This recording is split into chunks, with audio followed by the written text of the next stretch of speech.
So first question, very common question, where is the time best spent for minimal cost? Now, the first thing I'm going to say, I'm just going to kick off here. The first thing I'm going to say is that this is a very common question, and it's a bit of a contentious question, actually, because a lot of firms actually regard marketing as an overhead. I'm just going to get that out there because I know some of you are thinking it, so I'll just say it.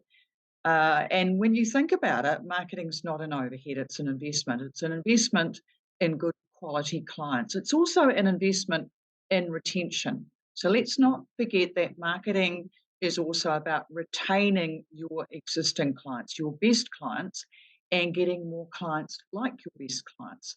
So if we focus just on minimal cost, we're not going to get a return because you'll try something once, you expect to get a hit immediately, you don't get that hit, and then marketing gets consigned to the overhead rubbish bin and you don't do it again. And so what I want to turn this around and make you think about what is the lifetime value of one of your clients? How long do they stay with you? If they're spending 4.5 grand with you right now per year, and they're on average staying with you for 9 years, then that's more than $40,000 in terms of lifetime value.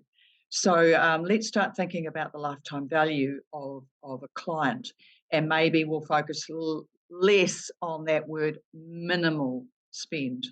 But Tom, I know you want to add some things here as well. Yeah, I mean, I think from the perspective of, we like to, for accountants, obviously we're all accountants here. So people thinking, if you have a client come on board that was asking this question, you'd be thinking this is going to be tough. That the people that get the best value out of your services that you work with from an accounting perspective are the ones that engage with you and take your advice most and are ready to invest to get that return. So, I mean, you could go all the way down the scale for this. Even if you said, well, what is the best way that costs me nothing to go and get return on investment for marketing? Well, go to the local coffee store and listen to what your clients complain about after a meeting. That's free. You could go do that. But, if you're not going to get that much out of that. If you kind of go up the value chain and go, well, I'm focusing on, as Viv said, lifetime value of the client. And if I'm going to get 40 grand off this client in the next 9 or 10 years, what am I prepared to spend to acquire that? And then can I scale that out to get long-term growth for my business? And it's all about scale, I think, when it comes to that best spend for minimal cost. You build systems, processes, and you get better returns off them over time, which of course requires consistency, which I'm sure will come up as a theme later in this as well. So I just wanted to add that, I think.